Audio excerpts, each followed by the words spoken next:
আজকের উপোস করে কিন্তু আমি একা নেই, আমার সাথে কিন্তু আরেকজনও রয়েছে। সেটা কে তোমাদের সাথে পরে শেয়ার করব।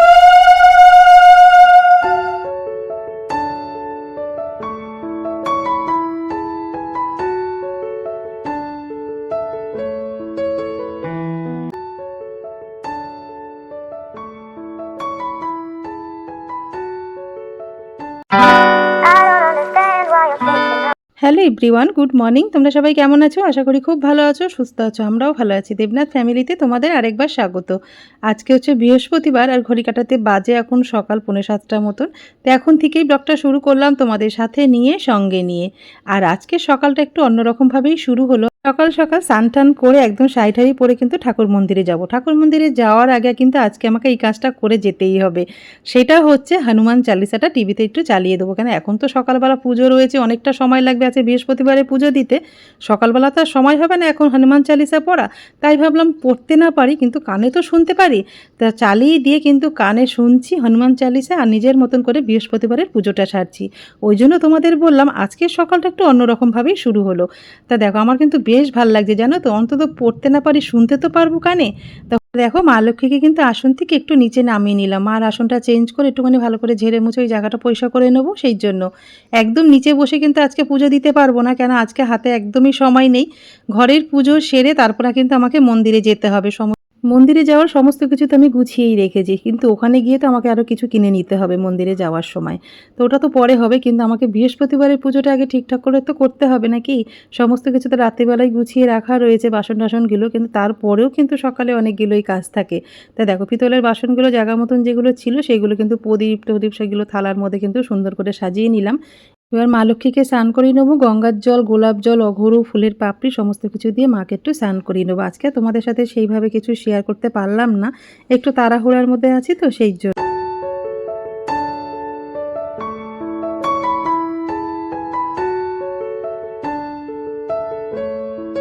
তো দেখো আমার মা লক্ষ্মীর তো স্নান হয়ে গেছে আর মাকে কিন্তু সুন্দর করে রেডি করেই দিয়েছি। কেমন লাগছে আমার মা লক্ষ্মীকে অবশ্যই কিন্তু কমেন্ট করে জানিও।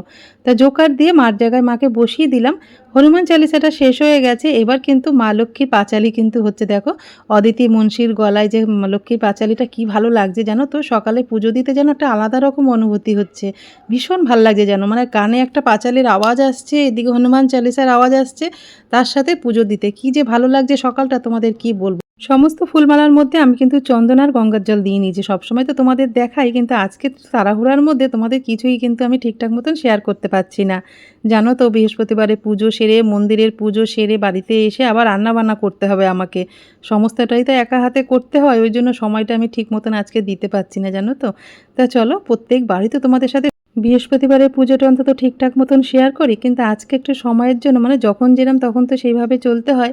মন্দিরে পুজো দিতে যাবো তো একটু তাড়াহুড়া তো রয়েছে, সমস্ত গুছিয়ে নিয়ে যাব, অত বেলা হয়ে যাবে, এসে আবার সংসারের কাজ রান্নাবান্না সমস্তটাই একা হাতে করতে হয়, সেই জন্য আজকে কিন্তু ঠিক মতন শেয়ার করতে পারলাম না। তো দেখো মা লক্ষ্মীর ঘটে প্রত্যেক বৃহস্পতিবারে যা যা দিই সমস্ত কিছু দিয়ে একদম সুন্দর করে কিন্তু মার ঘরটা সাজিয়ে নিয়েছি, ওপরে একটা পদ্ম ফুলও দিয়েছি। তা চলো আজকে বৃহস্পতিবারে মা লক্ষ্মীর ঘর মার কাছে স্থাপন করবো, একটু জোকার দিয়ে নিয়ে তারপরে বসাবো।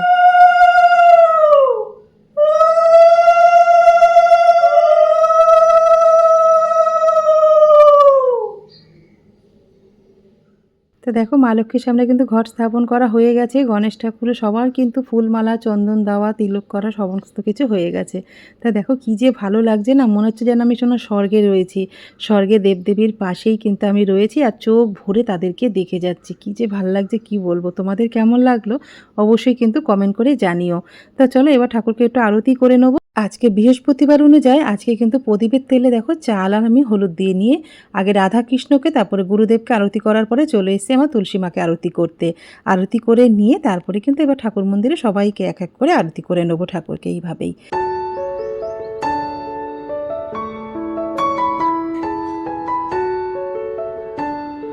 ঠাকুর ঘরটা হচ্ছে আমাদের এমন একটা জায়গা যেখানে এসে আমরা দুদণ্ড বসলে মনের শান্তিটা অন্তত পাই জানো তো।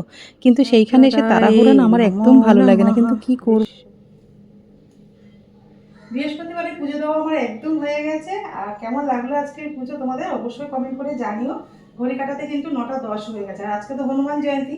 পুজোর সমস্ত কিছু কিন্তু দেখো আমি কিন্তু গুছিয়ে নিয়েছি, আর তোমাদের সাথে তো শর্ট ভিডিও মাধ্যমে একটা শেয়ার করেছি। তোমরা কে কে বাড়িতে পুজো করছো আর মন্দিরে পুজো করছো অবশ্যই কমেন্ট করে জানিও। আমি কিন্তু আজকে একা উপোস করে নিই, আমার সাথে কিন্তু আরেকজনও পুজো দিতে যাবে। তা কে পুজো দিতে যাবে, আজকে পুজো সেরে যাবো একটু মন্দিরে। আজকে হনুমান জয়ন্তী, বজরংবলীর পুজো দিতে যাব হনুমানজিকে। আর আজকেও উপোস করে কিন্তু আমি একা নেই, আমার সাথে কিন্তু আরেকজনও রয়েছে। সেটা কে তোমাদের সাথে পরে শেয়ার করব। তা চলো সে আসুক, তারপরে একসাথে যাওয়ার সময় তোমাদের সাথে শেয়ার কথা বলবো না, একদম পুজো দিতে যাওয়ার সময় তোমাদের সাথে কথা বলছি। এসে তো আবার রান্না বান্না করতে হবে, সবটাই কিন্তু একা হাতে সামলাতে হয় তো সকালবেলা। তা চলো একটু মানে এই সময়টা যেতে পারলে খুব ভালো হতো, কিন্তু যে আমার সাথে যাবে সে তো একটু কাজে ব্যস্ত আছে, সে আসলে তারপরে তো আমি যাবো কথা হচ্ছে আমাদের সাথে। আর তোমরা কে কে মানে আজকে হনুমানজির পুজো করছো বাড়িতে করছো না মন্দিরে গিয়ে করছো, আমাকে অবশ্যই কিন্তু।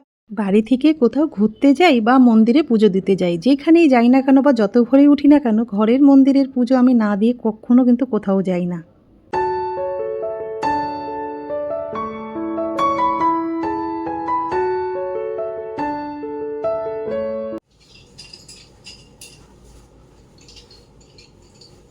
দেখো আমি কিন্তু রেডি হয়ে নিয়েছি, আর যে আমার সাথে যাবে সেও কিন্তু রেডি হয়ে নিয়েছে।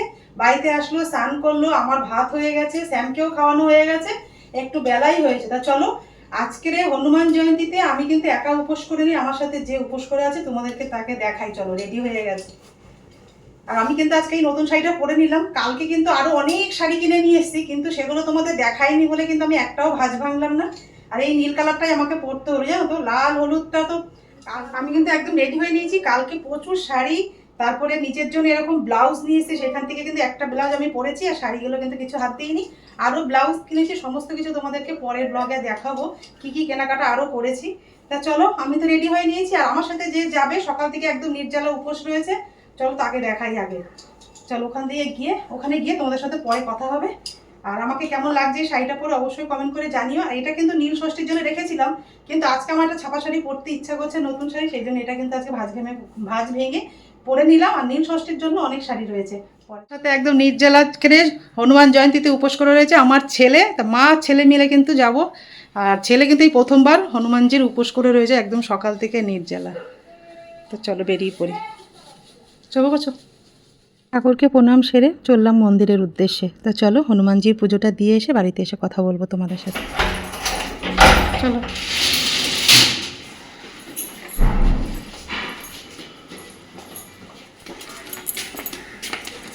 স্কুটিতে করেই চলে যাবো, অনেকটা দূর, এখন হাইওয়েতে যাওয়ার সবাই নেই, 11:30 বেজে গেছে।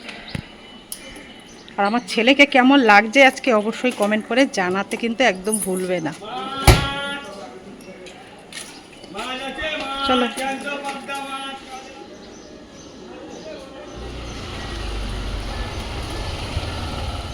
হনুমানজির পুজো দিতে যাওয়ার আগে আমাকে কিন্তু হনুমানজির প্রিয় প্রসাদটা তো নিতেই হবে, লাড্ডু। তা লাড্ডু, কলা, সমস্ত কিছু এখান থেকেই কিন্তু নিয়ে যা রোদ বাইরে হবে না। পুজোর বেশিরভাগটা তো বাড়ি থেকে গুছিয়ে নিয়ে এসছি, আর এখানেও কিন্তু সমস্ত কিছু পাওয়া যায়। বাড়ি থেকে যদি তোমরা কেউ নাও আনো, তাও কিন্তু লালখার সামনে যে হনুমানজির মন্দির রয়েছে সেখানে দুপাশেই কিন্তু দোকান রয়েছে, যে পুজোর সামগ্রী কিন্তু সমস্ত কিছু ওখান থেকে পাওয়া যাবে, বাড়ি থেকে না আনলেও কোনো অসুবিধা নেই। কিন্তু আমি তো বেশিরভাগটাই গুছিয়ে নিয়ে এসেছি, এখান থেকে শুধু নিলাম লাড্ডু, কলা, আর হচ্ছে মেটে সিঁদুর, একটা মাটির প্রদীপ, দুটো সলতে, একটু চামেলি তেল, ব্যাস সমস্ত কিছু নিয়ে হনুমানজি মন্দিরে যাওয়ার অপেক্ষায় রয়েছি। আজকে তোমাদের হনুমানজিকে কিন্তু দর্শন করাতে পারবো না, কেন বাইরে থেকেই কিন্তু আজকে সমস্ত পুজো দিয়ে দিতে হচ্ছে ওনাদেরকে, ঠাকুরমশাইদেরকে। আর গেটের সামনে দিয়ে দেখছো না অত ভিড়, ওখানে কিন্তু দড়ি দিয়ে আটকে রেখেছে, ওখানে ভেতরে যাওয়া যাচ্ছে না আজকে। এমনি সময় কিন্তু ঠাকুরকে দর্শন করানো যায়, কিন্তু আজকে জানো তো একটা অনুষ্ঠান রয়েছে, সেই জন্য কিন্তু আজকে ওটা হচ্ছে না দেখা। বাইরে থেকেই সমস্ত সবাই পুজো দেওয়া, আরতি করা, সমস্ত কিছু হনুমান চল্লিশা পড়া, সমস্ত কিছু সব কিন্তু বাইরে দাঁড়িয়ে সবাই করছে। ওখানে কিন্তু কোনো রোদের কষ্ট নেই, সব কিছু ওপর মাথার ওপরে ছাওয়া রয়েছে। আজকে হনুমান জয়ন্তীতে মা ছেলে খুব সুন্দর করে কিন্তু পুজো দিয়ে তারপরে দেখো একদম সন্ধেবেলায় চলে আসলাম তোমাদের সাথে কথা বলতে। দুপুরবেলার কথা বলার সময় পাইনি, তাড়াহুড়া করে 12:30 মতন বেজে গেছিলো এসে রান্নাবান্না করা, তারপর কোনো রকম একটু রান্না করে নিয়েছিলাম, ব্যাস সন্ধেবেলা চলে এসেছি। আজকের একটু সন্ধেবেলা স্পেশাল কিছু বানাবো।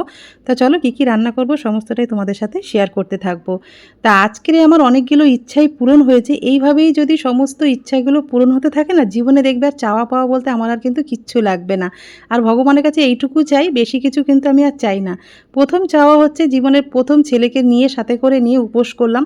আর আমার ছেলে এতটাই ভালো না, মানে ভগবানের আশীর্বাদে আর তোমাদের আশীর্বাদে, বাবা মার আশীর্বাদে এখনও পর্যন্ত কিন্তু নিজে আমার কথা শুনে চলে, যেটা বলি সেটা করে, যেটা বলি না সেটা কিন্তু ও করতে চায় না। এখনও পর্যন্ত তো ঠিক আছে।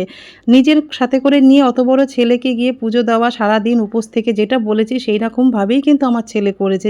একটা সন্তানের কাছে বাবা মার চাওয়া পাওয়া কিন্তু বেশি থাকে না, অল্পতেই কিন্তু বাবা মা সন্তুষ্ট হয়ে যায়। আজকে আমার ছেলে আমাকে যে কি দিয়েছে সেটা আমি ওকে তো বলে বোঝাতে পারবো না। যখন এই যে ভিডিওগুলো করে রাখছি না, এটা বুড়ো বয়সের জন্য কিছু সঞ্চয় করে রাখছি। ভবিষ্যতে জানি না কে কীরকম থাকবো, কে কীরকম থাকবে, সেটা তো আমি বলতে পারছি না, সেটা ওপরওয়ালাই জানে। আমি কিরম কর্ম করছি আর কিরম কর্ম করব সেই অনুযায়ী কিন্তু আমি ফলটা পাবো। তখন যদি জানি না কীরকমভাবে থাকবে, আমি বারে বারে এক কথা বলছি, তখন কিন্তু এই ভিডিওগুলো আমাকে অনেকটা বাঁচিয়ে রাখতে সাহায্য করবে। বুড়ো বয়সের জন্য সঞ্চয় করে রাখার জন্যই কিন্তু ইউটিউব বা ফেসবুক চ্যানেলে কিন্তু আমার নিত্যদিনের জীবনযাপনগুলো শেয়ার করা প্রত্যেকটা মানুষের সাথে। এইগুলো ভাগ করে যদি না নিতাম না, তাহলে আমি এইগুলো কিন্তু সঞ্চয় করে রাখতে পারতাম না। বুড়ো বয়সে কিন্তু আমাকে অনেকটাই মনের জোর দেবে, অনেকক্ষণ ধরে আমাকে হাসাবে, কাঁদাবে, সবটাই কিন্তু করবে এই ব্লগ দেখে দেখে। কথা বলা শুরু করলে কিন্তু আর থামতে ইচ্ছা করে না, মানে একটার পর একটা কথা বলতেই থাকি। তা দেখো আজকে একটু সিমাই বানাবো, আর হচ্ছে আটা দিয়ে পুরি, তার সাথে একটু আলুর সবজি, ব্যাস এই রাতের ডিনার কিন্তু এই বানাবো। বাবু তো খেতে চাইছে না, জোর করে বললাম যে আজকে একটুখানি স্পেশাল দিনে একটু স্পেশাল কিছু রান্না হবে না, তা তো হতেই পারে না, দুপুরে তো সেইভাবে রান্না করা হয়নি। তাই জন্য দেখো একটুখানি সিমাই দেবনাথবাবু বিকালবেলায় নিয়ে এসছে, সমস্ত কিছু যখন মার্কেট থেকে আসে তখনই নিয়ে এসেছিলো। ভাজা সিমাই, কিন্তু তাও আমি একটু ঘিয়ের মধ্যে করে কাজু কিশমিশ তারপরে এলাচ সমস্ত কিছু দিয়ে কিন্তু একটু হালকা করে ঘিয়ে নাড়াচাড়া করে নিয়ে বাটির মধ্যে দুধটা ফুটিয়ে ঢেলে দিয়েছি। কিন্তু সিমাইটা কিন্তু এইভাবে না, আমি একটা কী রান্না করেছিলাম সাথে সাথে গলে গেছিলো জানো তো দুধে দেওয়ার পরে। তারপরে কিন্তু আমি দুধের মধ্যে সিমাইটা দিয়ে আরও বেশ খানিকক্ষণ ফুটিয়ে নিয়েছিলাম। তারপরে দেখ সিমাই কিন্তু আমার রান্না হয়ে গেছে। তারপরে আবার সর্ষের তেল দিয়ে আলু কড়াইশুঁটি দিয়ে একটা সবজি বানাবো। কড়াইয়ের মধ্যে কিন্তু আমি দিয়ে দিলাম কালো জিরে আর দিলাম আদা কাঁচা লঙ্কা কুচি, সেটা নাড়াচাড়া করার পরে আলুর সবজিটা দিয়ে আলু কড়াইশুঁটিটা দিয়ে ভালো করে নাড়াচাড়া করে স্বাদ মতো নুন আর একটু হলুদ দিয়ে ব্যাস পরিমাণ মতন জল দিয়ে ঢেকে দিলেই কিন্তু আলুর সবজি রেডি হয়ে যাবে। নামানোর আগে একটু ধনেপাতা আর একটু মিষ্টি দিলেই ব্যাস হয়ে যাবে। আর বানাবো হচ্ছে আটা দিয়ে পুরি। ছেলে এমনিতেই খেতে চাচ্ছে না, তার মধ্যে ময়দা দিয়ে লুচি করলে তো একদমই খাবে না। ভালোই হয়েছে জানো তো, যা হয় কিন্তু ভালোর জন্যই হয়। ছেলে খাচ্ছে না বলে আমাদেরও কিন্তু এগুলো একটু মেনে মনে চলা হচ্ছে, নাইলে কিন্তু বাইরের খাবার কিন্তু কদিন আগে বেশ খানিকটা খাচ্ছিলাম। মানে রাত্রেবেলা হলেই তো রাত্রেবেলা পরোটা আনানো, তারপরে তন্দুরি রুটি, চিলি চিকেন, এগুলো বাইরে থেকে বেশিরভাগটা আসতো। কিন্তু এখন কিন্তু আমরা বাইরের খাবারটা একদমই খাওয়া হচ্ছে না। তা আলুর সবজিটাও কিন্তু আমাদের রেডি হয়ে গেছে।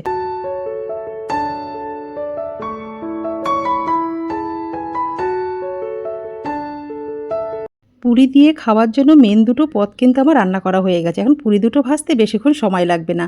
ওই জন্য সন্ধেবাতি দেওয়ার পরেই কিন্তু সাথে সাথেই রান্নাঘরে চলে এসেছি, কেন রান্না করতে তো সময় লাগে। তারপরে বাবু আসলে হাত পা ধুতে ধুতে ততক্ষণ আমার পুরিগুলো বানানো হয়ে যাবে। আর দেবনাথবাবু তো আটা মেখে দিয়েছে, ও তো আমার রয়েছেই হেল্প করার জন্য। তা বললো তুমি বেলে দাও, আমি কিন্তু লুচিগুলো ভেজে নিই। সেই জন্য কিন্তু খেলা দেখতে দেখতে চলে এসছে রান্নাঘরে একটু লুচি ভেজে দেওয়ার জন্য আমার। তা দেখো ভাজতে ভাজতে কিন্তু লুচিগুলো একটু গন্ডগোল পাকিয়ে দিচ্ছিল, মানে একদিকে কাঁচা থাকছে, একদিকে একটুখানি তাড়াতাড়ি করে উল্টে দিচ্ছে। ওই দেখো, দেখেছো প্রথম লুচিটাই কিরকম গন্ডগোল করে দিল। প্রথম কাজই দেবনাথবাবু কিন্তু গন্ডগোল করে দেয়, দেখো মাঝখানে ফাটিয়েও দিয়ে। আর যদি বেশিক্ষণ ওকে লুচি ভাজতে দিই, ও কিন্তু একটা লুচিও গোটা রাখবে না, সবই কিন্তু মাঝখান থেকে ফাটিয়ে দেবে। আর আমার ছেলে এসে কিন্তু ফুলকো ফুলকো একদম আটার পুরি কিন্তু খেতেই পারবে না। তারপরে বললাম ঠিক আছে, তোমার আর ভাজতে হবে না, আমি এবার ভেজে নিই লুচিগুলো, নাইলে আমার ছেলে আর ঠিকঠাক করে খেতে পারবে না, এমনিতেই খায় না। তারপরে যদি তুমি এরকম লুচির মাঝখান দিয়ে ফাটিয়ে দাও, তাহলে কিন্তু আর লুচিগুলো খেতেই পারবে না, সবই নিয়ে যাবে। এমনিতেই মানে আটার লুচি বেশিক্ষণ ফোলা থাকে না, সাথে সাথেই নিয়ে যায়। কিন্তু এই যে কথা শুনলে তো হয়, আমি লুচিটা ছেড়ে দিলাম, কিন্তু নামাবে কিন্তু ও যেটা জেদ করে সেটা কিন্তু করেই ছাড়ে। হাজবেন্ডের এরম জেদ কিন্তু ভালো, এই জেদগুলো কিন্তু খারাপ না। অন্য কোনো জেদ হলে কিন্তু বারণ করতাম, কিন্তু না, দেখছি ও ভালো কাজই করছে, তো ওই জন্য আমি সরে এসেছি ওখান থেকে। তা আমাদের মতন হাউস ওয়াইফদের যদি হাজব্যান্ডরা এরকম জেদ করে তাহলে কিন্তু মন্দ হয় না, আমাদের একটু আরাম হয় আর কি। আর সকাল থেকে বা সন্ধ্যে থেকে রান্নাঘরে ঘন্টার পর ঘন্টা রান্না করতে করতে অনেক ঘামই তো আমাদের ঝরে, কষ্টটাও কম হয় না। তারপরে যদি ছেলেমেয়েরা আসার সময় কাজ থেকে মার জন্য একটা ক্যাডবেরি এনে হাতে দেয়, তখন কি আর মার কোনো কষ্ট থাকে বলো তো। দেখো রান্না করছিলাম, বাবু দেখি ব্যাগ খুলে আমার হাতে একটা ক্যাডবেরি ধরিয়ে দিল। এটা যে কি আনন্দ আর কত বড় পাওয়া, সেটা তো সন্তানকে বলে বোঝাতে পারবো না। তোমরা তো মা, তোমরা নিশ্চয়ই বুঝতে পারছো আমার আনন্দটা দেখে। তোমরাও তো মা, একটা মাই পারে একটা মায়ের মনের খবর জানতে। তা চলো, আজকে তো ভীষণ ভালো করে কাটলো আমার দিনটা। জীবনের চাওয়া পাওয়াগুলো যদি এইভাবে মিটে যায় না, তাহলে আর কিচ্ছু চাই না। ভগবানের কাছে শুধু এইটুকুই চাই, ভগবান যেন সন্তানকে বুকে করে নিয়ে যেন থাকতে পারি। যে কটা দিন বাঁচি সন্তানের সাথেই যেন থাকতে পারি। তুমি এই আশীর্বাদটা করো, ও যেন সুস্থ থাকে, ভালো থাকে। ভগবানের কাছে শুধু রাত দিন আমি এইটুকুই চাই, আমার ছেলে যেন আমাদের সাথে থাকে। বিয়ের পরে আমার ছেলে কী হবে না হবে সেটা তো কোনো বাবা-মাই বলতে পারে না। এখনও পর্যন্ত ঠিক আছে, ব্যাস এইটুকুই আমরা খুশি। ওর ভালোতেই আমাদের ভালো। খেলা দেখতে দেখতে বাবা আর ছেলে কিন্তু রাতে ডিনার করতে বসে পড়েছে। তো চলো, সকাল থেকে রাত পর্যন্ত একটা ব্লগ তোমাদের সাথে শেয়ার করলাম। তোমাদের কেমন লাগলো কমেন্ট করে জানিও। ভালো লেগে থাকলে লাইক, কমেন্ট, শেয়ার করো। আর আমার চ্যানেল নতুন হলে অবশ্যই